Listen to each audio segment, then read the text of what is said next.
Hello and good morning. Thank you for joining our session today, Igniting the Spark of Innovation for Interdisciplinary Autism Evaluation. My name is Trina Becker. I'm the co-director of the Autism Center here at Eastern Illinois University, and I'm also a professor here in our Department of Communication Disorders and Sciences. Here is a picture of our Interdisciplinary Autism Center team. We're going to share with you today about how we got started and what we do as a part of our process for conducting these interdisciplinary autism evaluations. We do our evaluations at the Speech Language Hearing Clinic and Autism Center, housed within the Department of Communication Disorders and Sciences at Eastern Illinois University. We are mostly funded by the TAP grant. We also get some funding from EIU, and we are located in Charleston, Illinois. So as you know, TAP funds different service locations to provide a variety of services for caregivers and individuals with ASD, and we are so blessed and lucky to be a part of their grant. We have many members of our team. So we have 11 total team members. 6 of them are faculty from EIU. 1 is a graduate assistant who rotates every year. And then we also contract other professionals. So we have an occupational therapist, a BCBA, and a psychologist and a psychiatrist on our team. You're going to hear from each of our team members today about their role on the team. And so they're going to share with you some information. Just a little bit about how we got started with the TAP grant and conducting these interdisciplinary evaluations. At our Autism Center at EIU, we've been around for a while, and we have always offered autism evaluations at our clinic, and those were conducted by the SLPs who are faculty here at Eastern in conjunction with our graduate students. So during those evaluations, we were able to provide some insights and a variety of assessments to individuals and suggest a diagnosis of ASD if that was appropriate. However, our family still had to go to a medical provider to get that medical diagnosis so that they could receive insurance services to help fund those services. And so we were referring to developmental pediatricians, children's hospitals, and possibly other TAP sites, but those were about an hour away from our clinic. So it was very cumbersome for families to get that medical diagnosis. So it was always our wish to expand our team to at least provide a medical doctor so they could get that medical diagnosis. But what we really wanted was to get a full team so that we can get a comprehensive picture of a client who was suspecting a diagnosis of ASD. So we started conversations with TAP at CTF Illinois, which was another TAP partner, was located right here in the same town as EIU. And we wanted to brainstorm the possibilities of doing a collaboration to address this need in our rural community and provide those multidisciplinary autism evaluations that we were so hoping to achieve. Hi, I'm Reagan Carey. I'm the director of the autism program at CTF Illinois here in Charleston. Just kind of a little bit of background. CTF Illinois has been in the partner autism network since about the beginning. And in 2021, we joined EIU. So this was very fun. It was a great partnership. We started with student volunteers at our parent groups, as well as Jacki and Trina providing some services for parents. We went on to help contract with EIU. And then with that, we were able to bring on a psychiatrist, do the diagnostics from EIU, and then also expanded with the special educators that you'll hear from as well. With that, we were lucky that EIU was brought on as a full partner. And with that, we were able to come to the entire diagnostic team. I'd like to stress this has been a wonderful partnership. It's been very fluid. We're constantly looking to improve and figure out just how can we provide services in our area when we know that they're so lacking.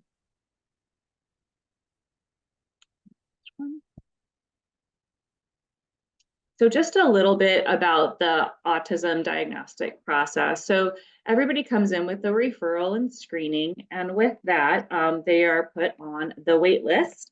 And I kind of point that out because, as many of you probably know, the wait lists are very long in all of the programs, even just for screening. So initially, when you're placed on a wait list, you are sent back to CTF Illinois. We contact with them to do what's called a PAMS and a PEARLS. So we're doing an ACEs assessment and then also kind of a risk assessment to see what the family needs.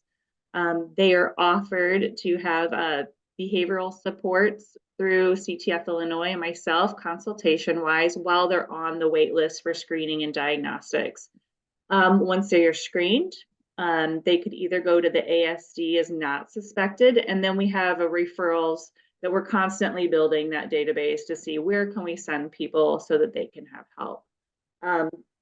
If you're suspected of ASD, then you are put on a wait list for our multidisciplinary evaluation. So I think it's very important for us that there's services are offered throughout the entire time you're placed on the wait list. And TAP as a network, excuse me, has been discussing how can we continue and expand offering services while people are waiting for the diagnostic process.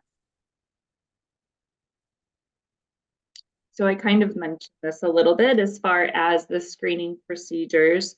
I will go ahead and let Jacki hop on and talk about what she's doing with the screening. Good morning. My name's Jacki Tish, and I am one of the speech language pathologists on our team. I'm also a clinical instructor in EIU's Communication Disorders and Sciences program. On our team, the screenings are conducted by the SLPs, and our screening is free for all of our clients.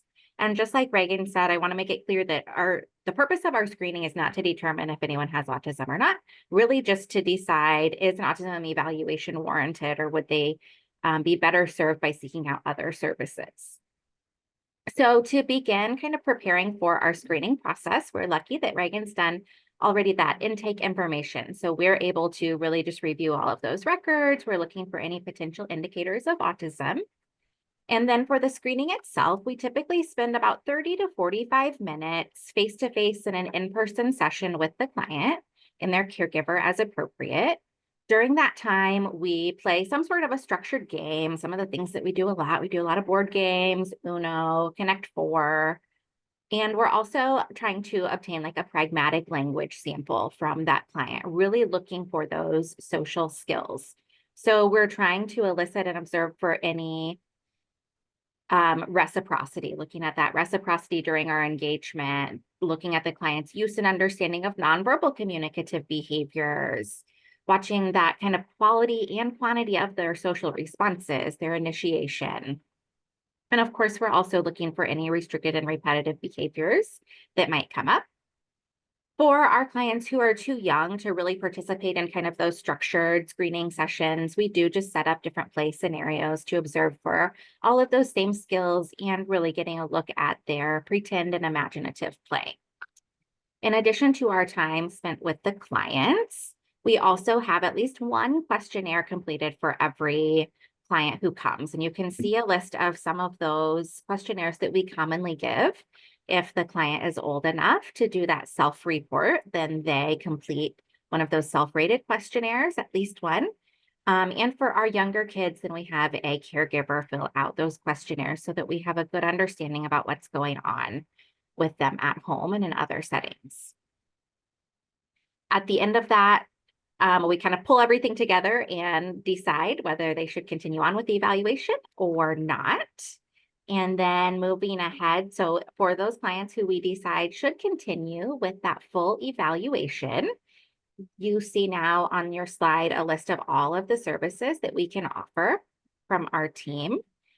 A lot of our clients do complete all of these aspects, but of course we're deliberate in making sure that nobody has to do any piece of the evaluation that's not really relevant to them.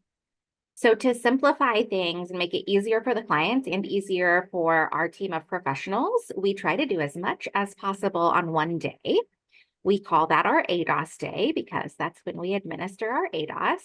So as you can see here, there are a couple things that happen before that ADOS day. The client would go to see the psychologist and receive a thorough evaluation from her. Reagan completes our autism diagnostic interview revised questionnaire with the families. And our special educators also do an in-depth school observation and teacher interview before the clients come. And then on that ADOS day, we have the clients come to our clinic here at EIU, and we administer the ADOS. We have our occupational therapist here who's going to do her own evaluation. The BCBA, Reagan, on our team gets to observe the students and does a parent interview then to figure out what is needed at home. We do an in-depth speech and language diagnostic evaluation. And then our team, outside of the family, will sit down and do a debrief together to come up with that differential diagnosis.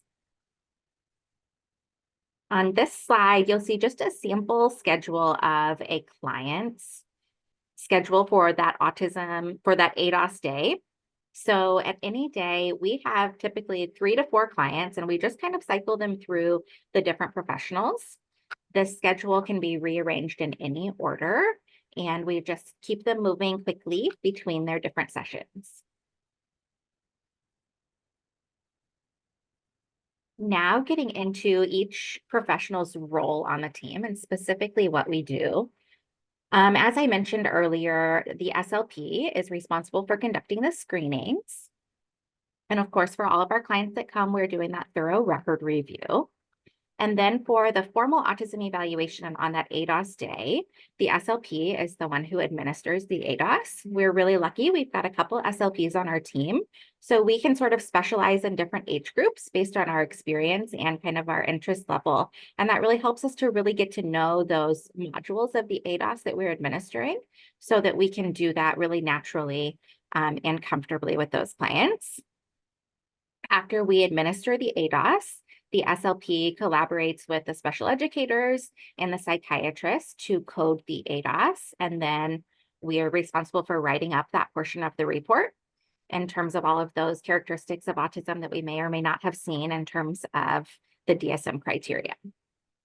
In addition to the ADOS, like I mentioned, we do that full comprehensive speech and language diagnostic evaluation. So this includes a lot of formal and informal assessments really related to whatever area the client is struggling with most related to communication. So sometimes that may be speech sound. Oftentimes we're really digging into their oral language foundational skills or language processing abilities. Sometimes we're just looking at those pragmatic language skills. And a lot of times we're doing some executive functioning assessments too. All of those are determined based on the current needs of the client and their presenting concerns. And then based on our speech and language diagnostic results, we provide an appropriate communication diagnosis for those clients. And then we're giving them really specific recommendations related to all of the results that we saw regarding their communication skills. And at the end of everything, the SLP also participates in that debrief discussion to assist with differential diagnosis. We are really lucky to have students involved with us throughout this process, since this is taking part as part of Eastern Illinois University's Autism Center in collaboration with TAP. It's a great opportunity for our students to get some exposure and experience with that interprofessional collaboration and seeing what different professionals do and how we can all come together to serve our clients. The first way that we involve our students is through the role of our graduate assistant. We are so fortunate that every year we have a graduate assistant assigned to our team. They are instrumental in helping us with all of our organizational and logistic aspects of the full evaluation process. They make our schedules for that ADOS day. They help remind families of their appointments coming up. They organize our materials. They watch the ADOS and take those really detailed notes so that we can use those during coding. Our graduate assistant also really helps to make sure that the report is pulled together. They make sure we're all getting everything in on time and that all of those reports get printed and sent out in a timely fashion for our families. In addition to our graduate assistants, we also have a team of graduate students who conduct that speech and language portion of the evaluation. So they are the ones who are administering and scoring those communication assessments. Working together with their supervising SLP, we develop our interpretations. They're generating that comprehensive speech report. They also have the opportunity to observe the ADOS and observe our debrief and coding of the ADOS too. So they're getting some exposure to the full process, which is great for them before they go out into the working world. Now I will let our occupational therapist tell you about her role.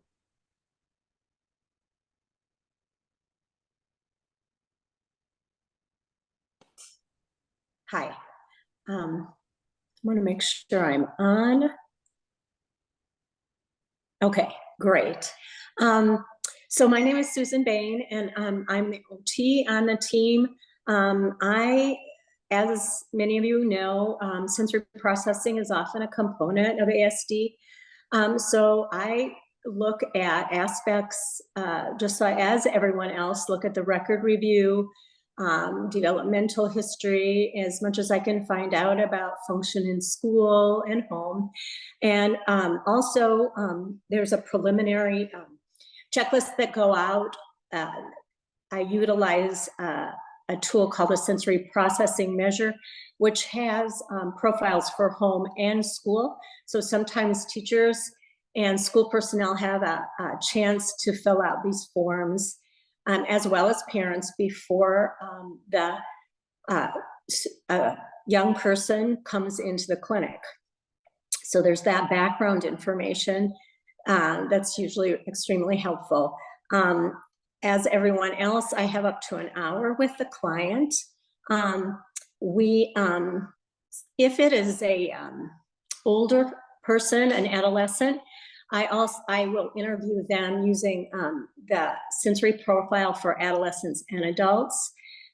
So it's just an interview on their sensory preferences, which can be scored and looked at with respect to sensory processing abilities. Then after, another tool I use is I kind of generally look at, you take pieces of other tests to look at things like bilateral coordination, motor planning, fine and gross motor ability, general praxis, visual tracking, dexterity. So kind of a hodgepodge of different fine and gross motor observations as well. Then taking the results from these profiles and evaluations and my observations. Another thing I want to add is a lot of times the client is younger, so we just kind of do a play-based evaluation. There is a small sensory room available, and I have a larger room to work with the clients that come in because we just need that extra space for those motor activities. So anyway, after gathering all that, I try to summarize the possible correlation between the behavioral strengths and needs and actual sensory processing, sensory motor status. From there, I try to provide as many recommendations and suggestions for targeted therapy consultation as needed.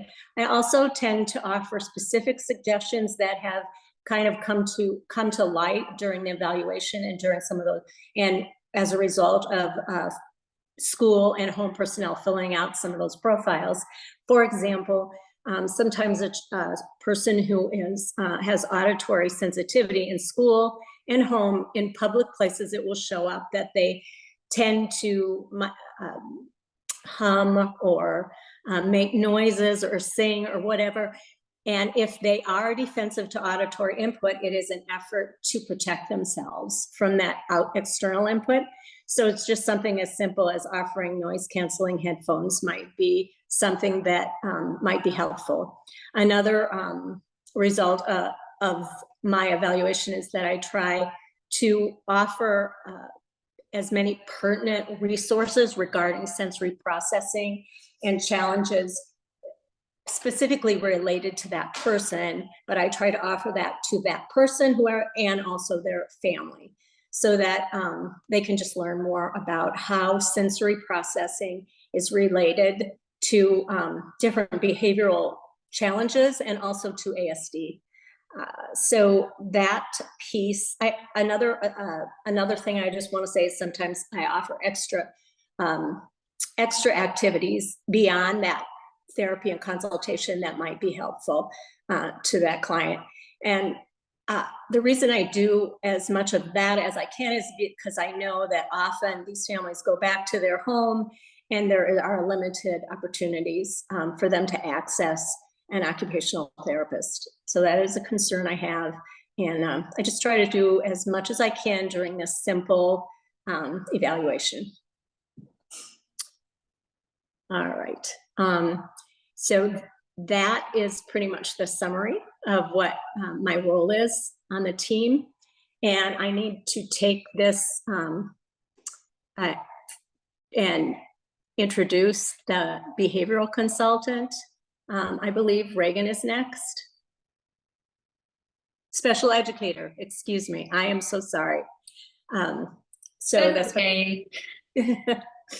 Hi, I'm Jen. I'm one of the 2 special education professionals that go out, and we have the best role out of the entire team. We get to go visit children in schools and communities. We get to meet teachers and whatnot.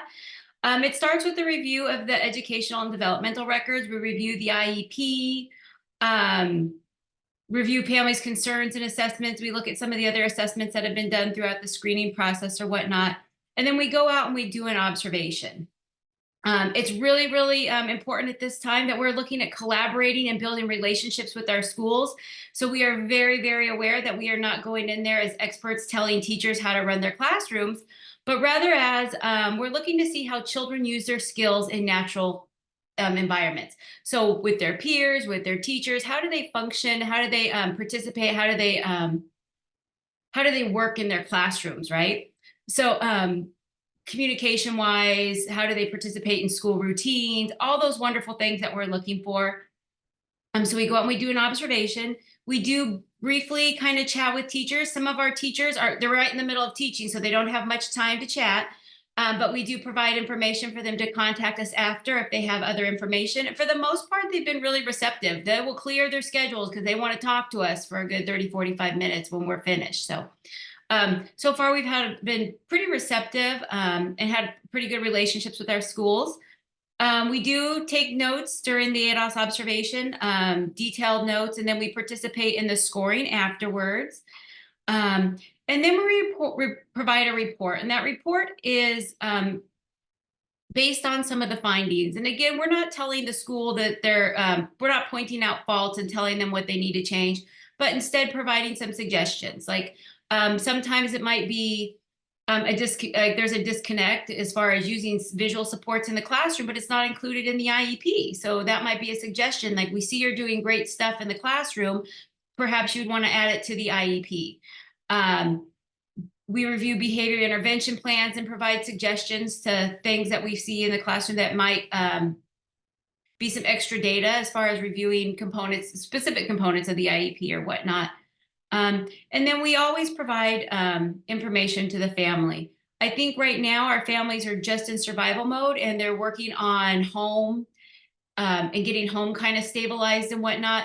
But I just know one of those days families are going to reach out to us and ask us for some help with their IEP and school stuff. But we're always available. We do provide a report with resources and whatnot that's specifically individualized to each child and each family.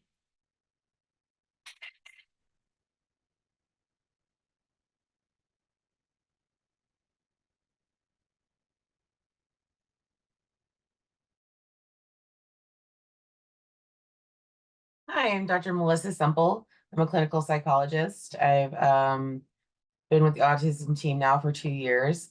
My job here is to work with differential diagnostics. So I first do a diagnostic interview, usually with the parents and the child, or if it's just an adult, the adult. We do a diagnostic interview, and then I observe patients' behavior, observation throughout the testing. They're with me for anywhere from 2.5 to 3.5 hours, depending on what tests we're doing, and how much support they need in that testing. I work with cognitive abilities, and then I do social emotional evaluations also. So first, one of the biggest things that we understand is that we need to understand, are there any cognitive issues here? Is there anything that we need to be looking at cognitively? And then we look at behavioral. Is there any behavioral issues here? Is there anything that we should be diagnosing that could look like autism but isn't? And we want to make sure that we're looking at all of those things to make sure that we're not giving the wrong diagnostics. So my role is to come in and give that information. Always trying to differentiate between behavioral and emotional and ASD. So I basically run those tests. We usually do an intelligence test, a measure of social emotional health, a measure of behavioral health. Sometimes we'll do a personality inventory, especially for the adults. And then we, at that point, they're done with me for that day. I write up my report and basically diagnose what I can diagnose. Sometimes I have to wait for the autism diagnosis because I need to see more of what's happening with everybody else. So I'll give the diagnostics that I can. And then we come together as a team and we talk about those differential diagnostics and what's important in that role. Like what are we finding? What is this something, different than autism, or are we definitely looking at autism? And I think my role is to bring in that differential and make sure that we're not missing something.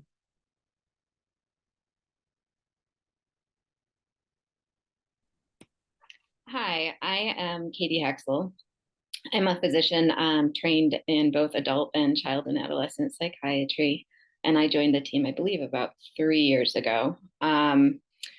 I, this fall, started doing psychiatric evaluations separate from the testing. So when I first started, I was participating in the ADOS observation and scoring. And I still do look at those and provide a bit of input, but I felt like I really wanted to see these clients individually because a lot of them are presenting as very complicated people with a lot of comorbidities, including trauma, which just tends to kind of muddy the waters. So I meet with them for about an hour during their ADOS testing day, as well as their parent. We look at any sort of comorbid or co-occurring mental health diagnoses. So the most common with autism are ADHD and anxiety, but also we look into sleep disorders somewhat and some of the other things that can play a big role in mood and behaviors. I kind of consolidate, all the testing results that Dr. Semple does, as well as the OT and the SLPs, just to look at what people are seeing, where the consistencies are, and if there are discrepancies, if there's something different than autism that could be responsible or better explain that.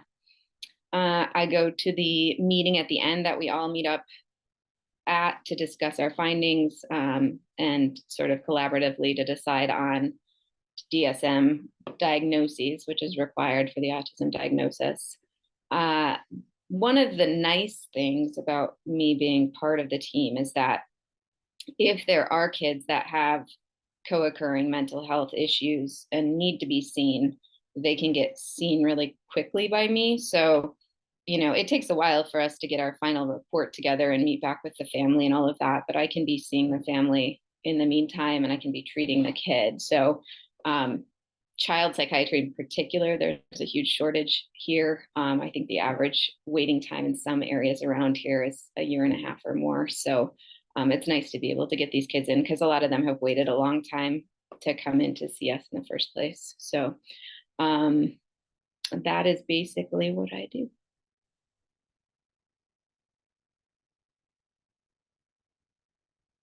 Hi, Reagan again. So as the role of the BCDA, the first thing I do is that ADIR that we talked about. So that's the autism diagnostic interview. And that takes 2 to 3 to sometimes 4 hours of interviewing the parents. And that's to really help the team get an idea of developmentally where the person was at age between 4 and 5, or if younger, of course, it's going to capture that. But with the people that we are seeing, a lot of times it's a little bit older. So this gives a good background information on social development, communication development, and just overall development, if anybody's familiar with that. So I try to get that done prior to the ADOS day so that it's ready for review, and then just kind of pointing out things. So if there's concern about handwriting, make sure OT knows that. If there's concern about sleep, whatever they are kind of pointing out or leaning towards, making sure the rest of the team knows so they can kind of go into the assessments knowing that. The day of the ADOS, I'm doing a basically open-ended functional assessment interview. I have anything from 30 minutes to an hour with both either the family and the child, or just the family, just kind of depends. Susan and I work together based on the individual's needs and the parents' needs, the social validity of what they're wanting. I summarize parental concerns, and then I make recommendations on evidence-based strategies, typically through ABA, but anything evidence-based.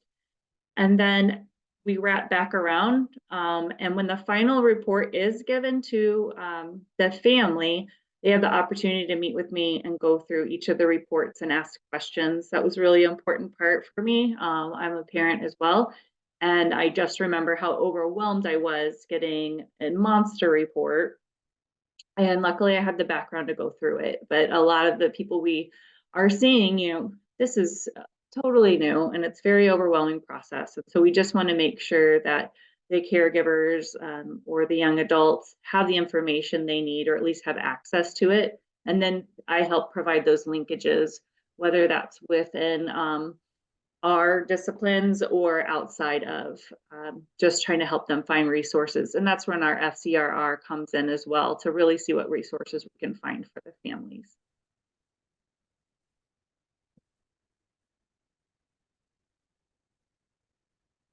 Okay. This is Trina Becker again. I guess I didn't describe my role earlier. I said I was co-director of the Autism Center, but my job is to really be the parent of the group.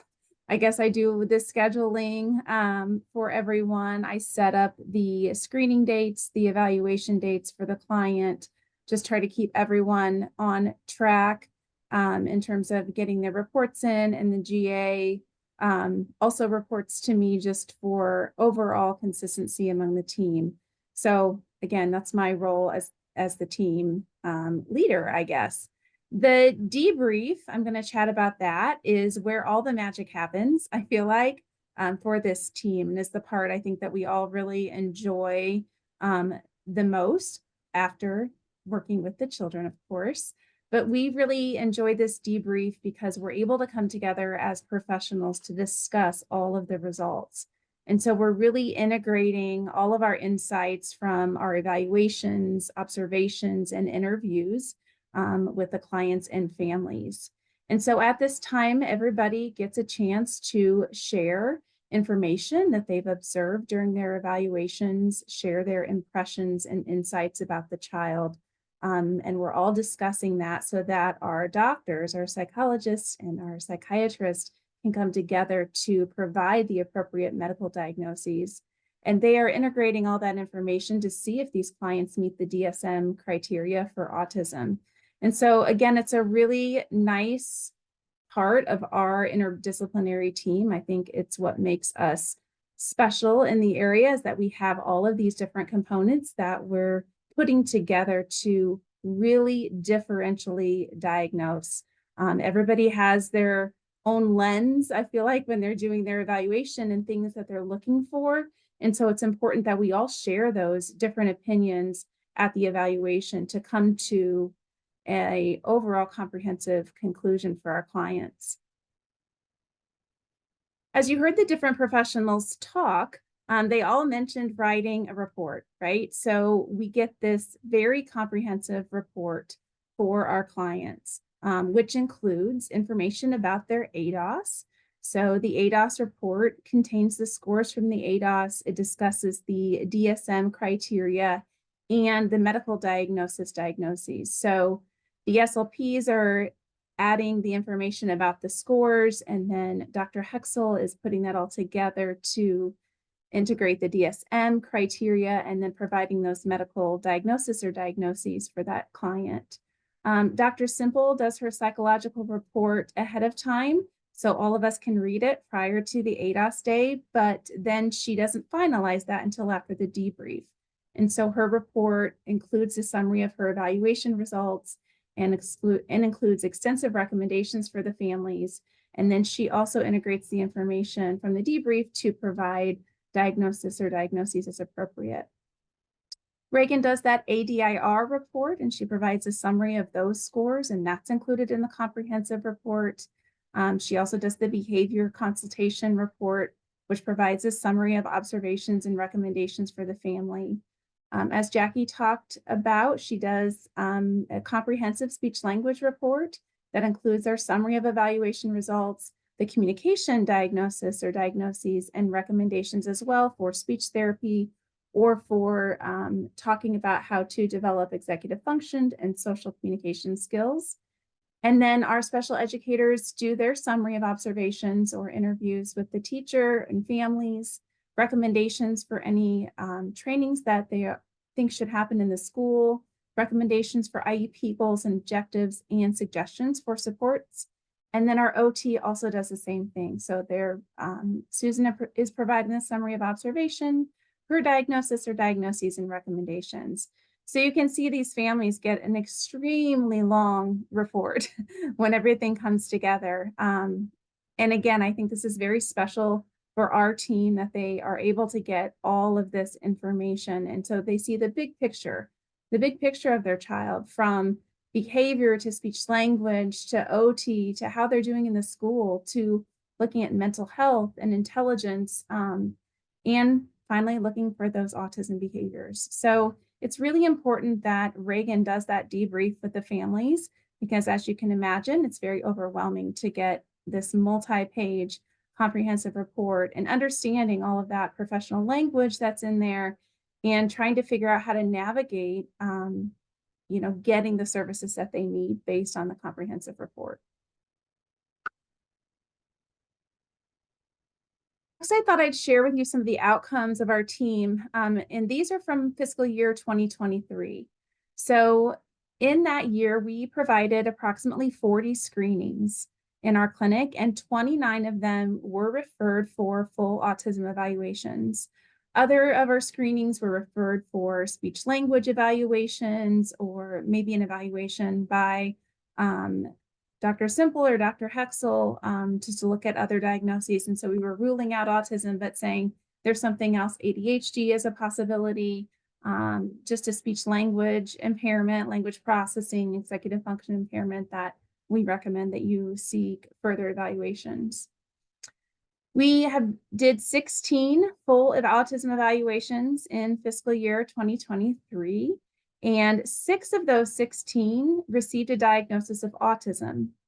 And then you can see below other common diagnoses with or without autism were given to clients in the area of sensory processing, sensory motor planning, or fine motor deficits.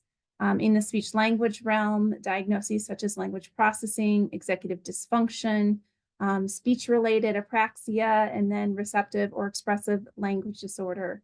On the medical side, we have a variety of medical diagnoses that our clients received: ADHD or ADD, disruptive mood dysregulation disorder, emotional behavioral dysregulation secondary to developmental trauma, PTSD, major depressive disorder, general anxiety disorder, schizoaffective disorder, and oppositional defiant disorder. Again, these were provided to clients who did not receive a diagnosis of autism, or sometimes our clients who did receive the autism diagnosis also received these diagnoses.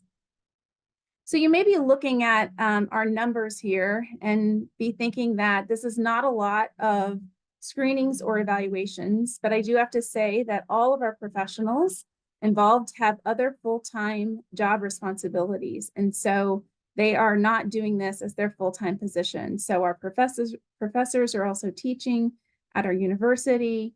OT is doing other services as well. Our doctors have full-time practices. Reagan is the director of the Autism TAP grant at CTF. And so we can only do a limited number of these per year. But again, we're really proud of the comprehensive evaluations that we're able to do. So that really leads us right into our challenges. Again, the number of evaluations that we provide are, don't look like very many, but we do have a large volume of referrals. And we have a very long wait list, as I'm sure many other TAP partners do in the area. In fact, I know they do, right? That the wait lists are usually a year long. I think at our clinic, we are close to a year and a half, maybe even pushing 2 years for a screening. And then once the screening is done, the clients are often waiting another 6 months, 6 to 9 months to get in for that ADOS evaluation. So that is definitely a challenge for all of us. I know that it weighs heavily on all of us that we are not able to see more clients.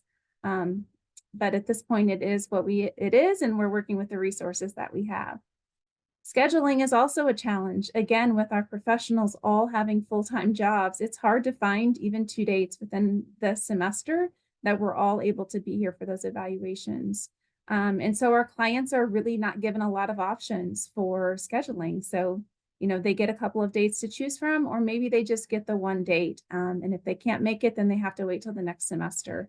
So I would say that was a big challenge, both on the professional side and on the client side.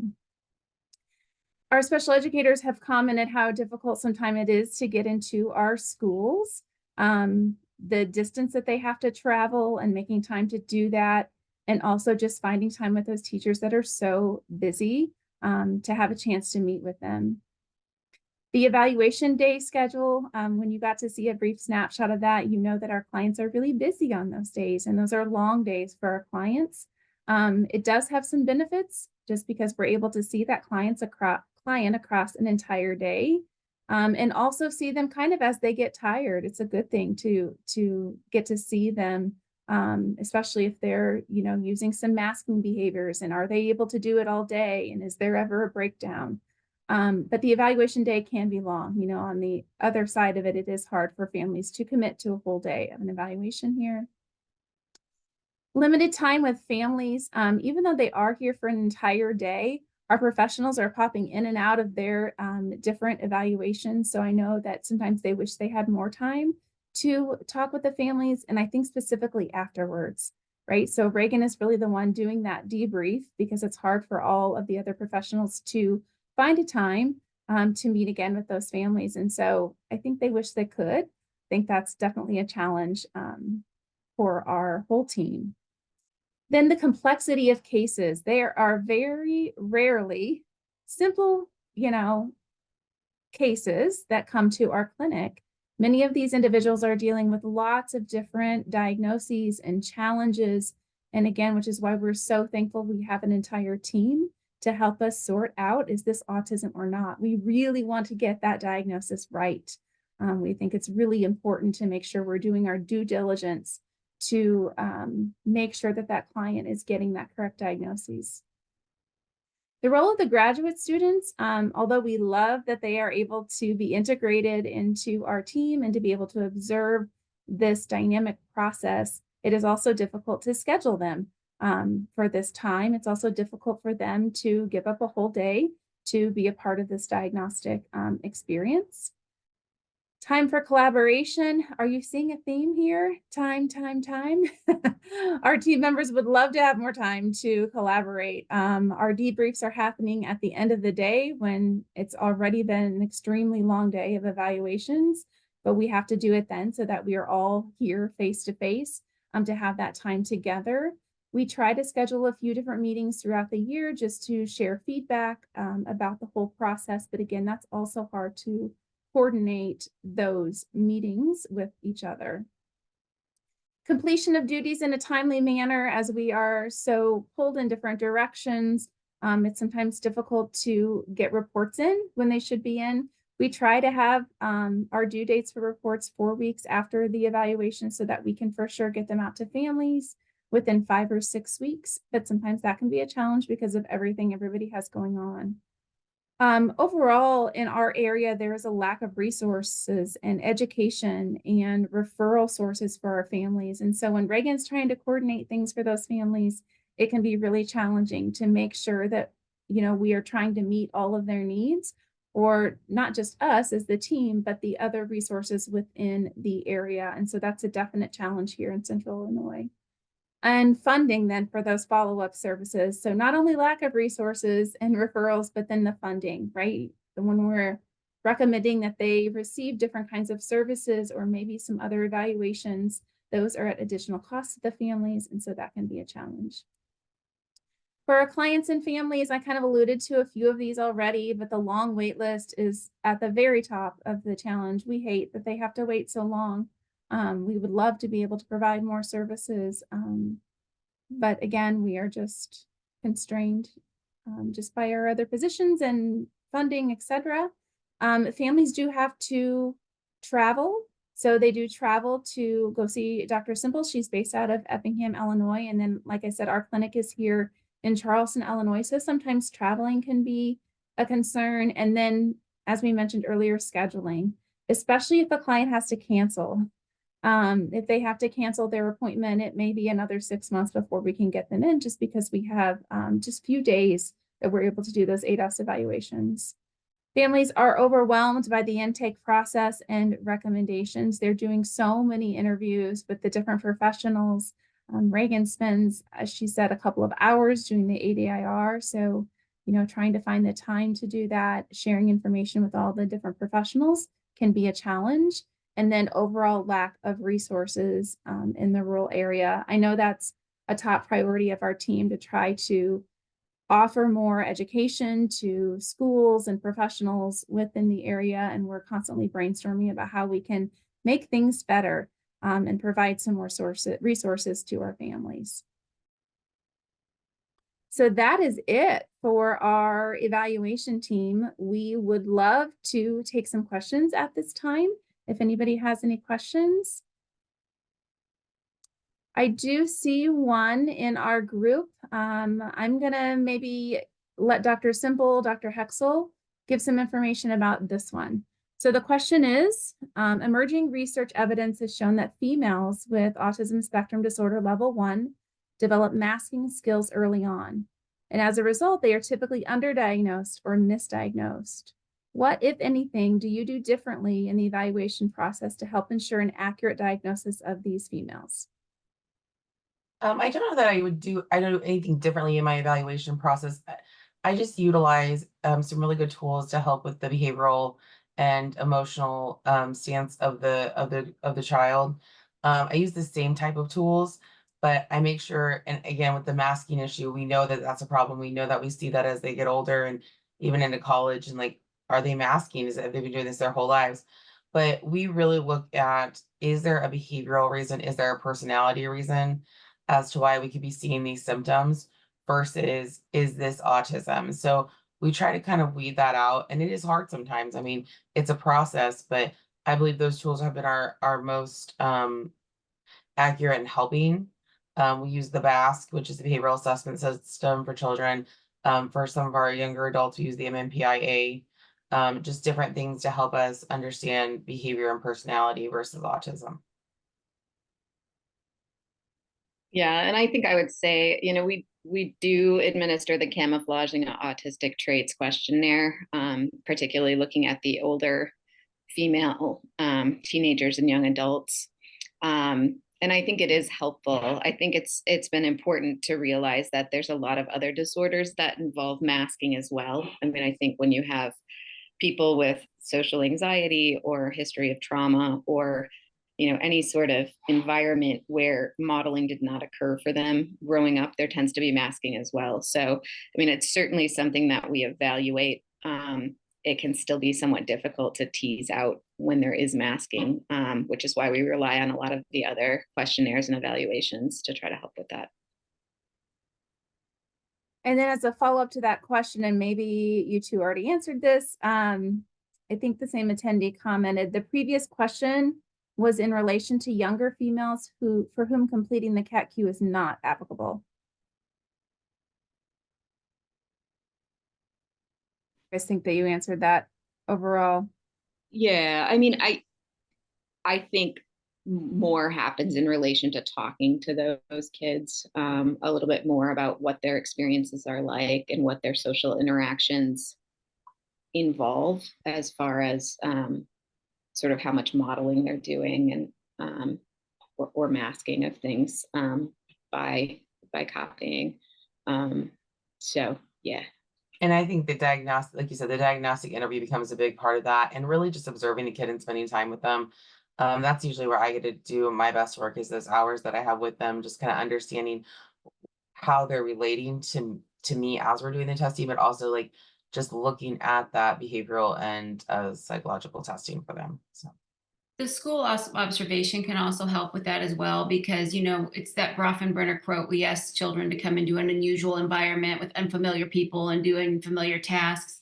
And when we see them in their natural environment with their friends, with their teacher, with their daily kind of routine, you get to see how they use those skills. So if they're masking across all environments, it becomes a question, is this truly masking, or is this just their behavior repertoire, their behavior skills?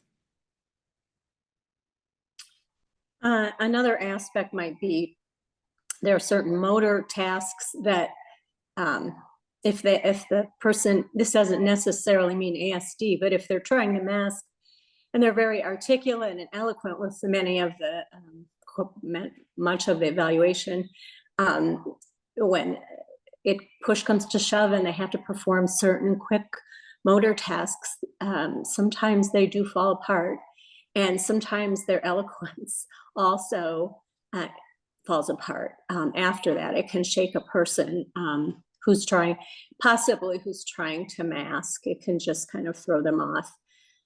So that's another piece that is just worth observing. Okay, thank you all. This next question is probably more for Shannon rather than our team, but where would an adult in the Chicagoland area find a similar screening for autism?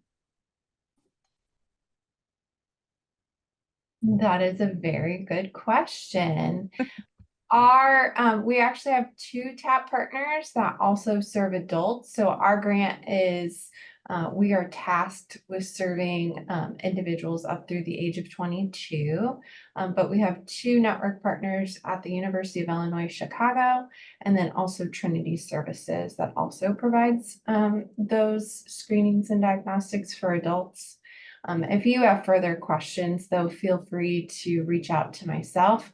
I'll put my email address in the chat, and I'm happy to offer any other additional resources that I can. Okay, this next question might be for you too, Shannon. For families who are on the wait list, unable to get into in-person testing, are there any programs offering multidisciplinary virtual assessments in Illinois? I've worked with many families who aged out of EI while on the wait list for a medical diagnostic and who are then unable to complete the evaluation due to lack of insurance resources. Any suggestions for how to better support these families in accessing testing? That is also a really good question. The program that I'm aware of that's doing virtual testing right now is in Chicago, and it's part of a research study. They're trying to train SLPs to be able to provide that diagnosis and then have a sign off by a clinical psychologist. And then I was just made aware of another entity that is providing those evaluations virtually. Of course, the name is escaping me. I apologize. But I will find that information and share that. Okay, that looks like all the questions that we have listed. So I think that concludes our presentation for today. Thank you all for attending. If you have any further questions, you can reach out to Shannon. If you have any specific for our team, our email address is on this thank you slide. So it's autism@eiu.edu.